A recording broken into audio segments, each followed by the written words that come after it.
All right. Hi everyone. So now we are moving ahead in the concept of pattern problems and we will solve another very interesting pattern over here.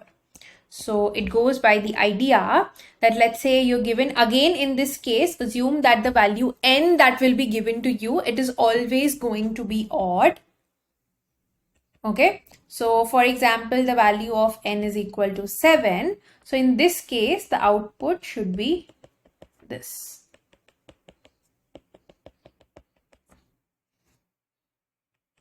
I hope you can all see where I'm going with this.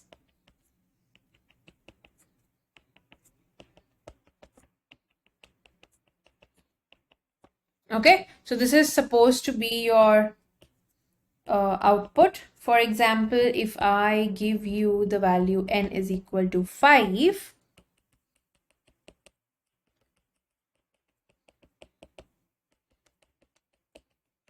this should be the output.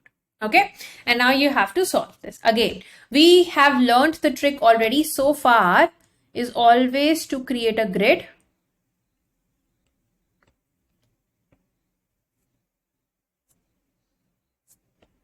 Okay, and the ideas being first, again, total rows is equal to the value of n.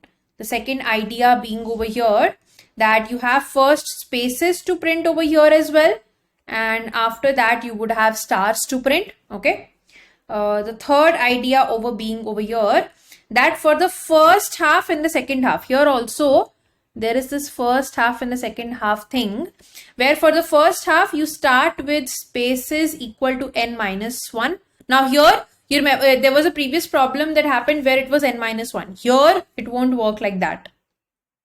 Okay, if the value of n is equal to 5, the number of spaces here is 2. Okay, and if you'll try to generalize this, and always you have to generalize it. So if the value of n is equal to 7, I'm not drawing all of it. If the value of n is equal to 7, for the very first row, you can see the number of stars are always constant, 1. So the number of stars is 1, but here the number of spaces was 2 and here the number of spaces was 3. Okay, so the generalizing idea is always the number of spaces is n by 2 over here. So 7 by 2 is what? 3, which is equal to the number of spaces in the first row, and 5 by 2 is what? 2, which is equal to the number of spaces in this pattern. Okay, and what is happening is when you move to the next row, the number of spaces basically decrease by 1, but the number of stars basically increment by 2. Okay, up till the middle point, after which the number of spaces, whatever the value up till middle point was, start to increase by 1 and the number of stars tend to decrease by 2. Okay, there were 5 stars here, now there are 3 stars here, and now there is just a 1 single star over here. Okay, so you can see very clearly over here that when you move forward in ahead like this, you can see that the patterns basically, or the stars basically in the pattern, tend to decrease in the second half. Again, let's try to write the code for this one as well. Trust me, the more problems you solve like this, you'll become so comfortable after a point. It won't really even matter the pattern that you have been given. You'll just start to create a matrix around it and just solve the question. And that's the level of comfortable position we have to reach in, not just in pattern problems, but in every topic that we study. Okay. So the total rows is what? Over here equal to n, and here in this pattern, we have stars and spaces both. The number of spaces is what? N by 2.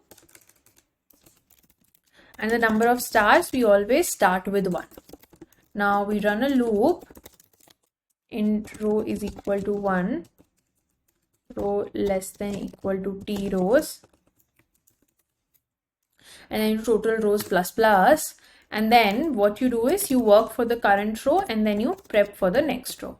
While working for the current row, first you have to work for the spaces. So int count of spaces, CSP equal to 1, CSP less than equal to number of total spaces.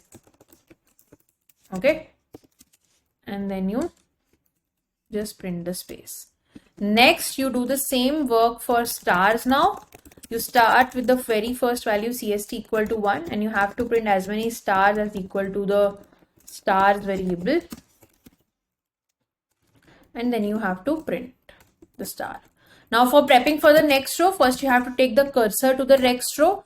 Okay, and here also there will be a if condition. If the current row that you are at is less than or equal to the half of the total number of rows, in that case we already saw that the spaces decrease by 1 and the stars increase by 2. So you do spaces minus minus and you do this. But if you are in the second half of the pattern, what you do is your spaces start to decrease and your stars tend to decrease. Okay, and you can see your beautiful pattern over here. Now try to maybe work it for any kind of input you want and it should work and give you the correct output.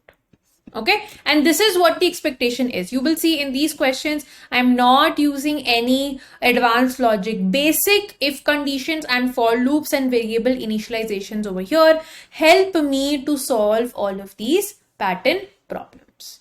Okay, so I hope this next pattern also is clear to everyone. With every pattern problem that we solve, we are moving one step higher into to be able to solve more and more problems and more harder pattern problems. Thank you.